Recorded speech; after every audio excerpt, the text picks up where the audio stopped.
The SOS came at 2:47 a.m., coordinates in the open Atlantic. One word repeated: help. But the ship that sent it was declared sunk in 1871. The Celeste 4, a modern transport cutter, was closest. Standard rescue protocol. They rerouted. When they arrived, there was no storm, no wreckage, just a ship drifting quietly. The Altair, wooden, intact. Exactly how it looked on the last photograph ever taken of it in 1871. No one answered radio calls, no lights on deck, but the hull was warm, and the ladder was down, like it was expecting someone. 3 crew boarded, body cams on, all signals live.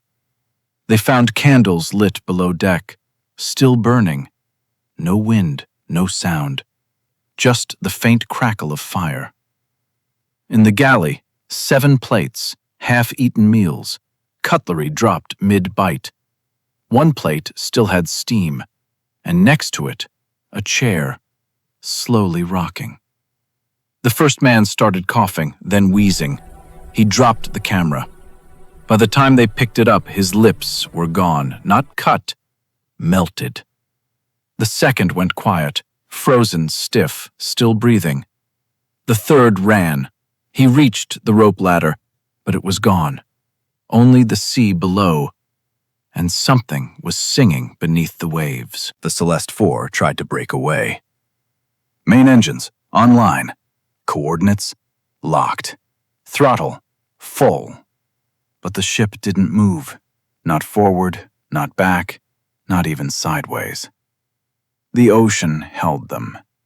Flat water, no current, like the sea itself had clenched. Bridge crews scrambled.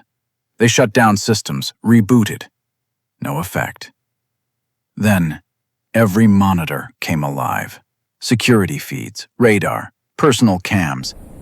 Same image, all of them. The 3 rescue crew, seated at the dinner table of the Altair, surrounded by strangers in 19th century uniforms, smiling, eating. One of the officers leaned in. He whispered, "But that's impossible. They never came back on board." And then, someone on the monitor turned to the camera, slowly, deliberately, and smiled. It wasn't one of theirs. They shut down power, disconnected internal feeds. The screens stayed on. A humming sound began inside the ship. Not mechanical, not electronic. Human. Layered voices, low, monotone. It came from beneath the floor, from inside the walls, and from the mouth of one of the bridge officers who didn't know he was doing it. He collapsed, body rigid, eyes rolled back. He whispered, "I see the captain. He never left. He's still waiting for dessert." They tried to evacuate. Life rafts refused to release. The electronic override melted, literally. One man forced the raft free manually. He jumped in. He paddled 20 meters, then stopped. Just stopped, mid-stroke, staring back at the ship. He smiled and sunk, straight down. No splash, no sound, just gone. Below deck, things got colder. Not temperature, color. Lights dimmed to gray-blue. Even skin tones faded. One of the engineers screamed. They ran to her. She was in the corridor, staring at a wet trail on the floor. Bare footprints, heading toward the engine room. But no one else had gone down.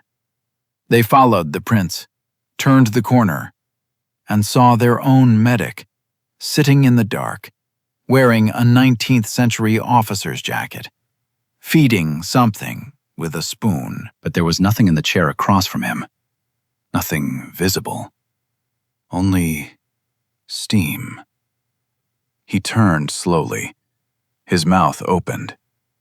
It had no tongue. And he said, or tried to, "The captain wants more." Then he began to eat the paper logbook, page by page, smiling, bleeding from the eyes.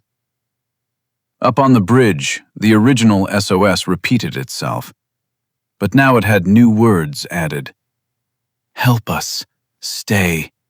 Help us, be warm again. Sit down, sit down."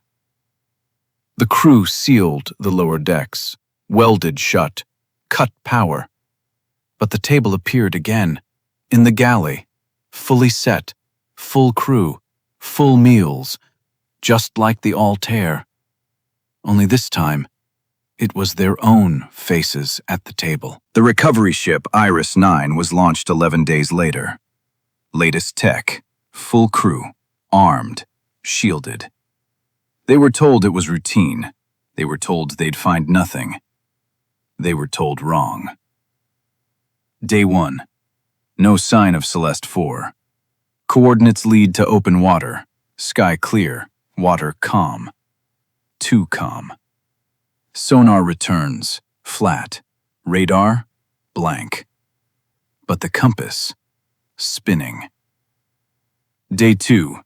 A transmission. Same format, same voice. But not SOS. Just 4 words, looped every 8 seconds. "Set the table, please." They play the audio back. Clean. No artifacts. Then someone notices it. In the background, under the voice, you can hear silverware clinking, soft chewing, and breathing. 12 separate rhythms. Day 3. Something appears on the horizon. Fog from nowhere. Thick. Static hum starts on all radios. They kill comms. Then they see it. A ship. Not moving, not decaying, and not anchored. Just floating. But not on the water. Slightly above it, like it's being held. They launch the drone. It approaches silently. Video feed, grainy, flickers, then stabilizes. On deck, a table, white cloth, 9 chairs, 1 empty, and a figure sitting at the end. Back to the drone, not moving, but the candle in front of them flickers, in rhythm with their breath. Back on Iris 9, the navigator collapses, muttering. They gather around. He's drawing on the floor with chalk, a layout, a ship's blueprint. Not their ship. He labels one room in red, dining room, then writes under it, "It moves." They scan the drawing. It doesn't match Celeste 4 or any known ship. But the words on the bottom, they're clear. Not his handwriting, scorched into the floor, burned in. Everyone sits, eventually.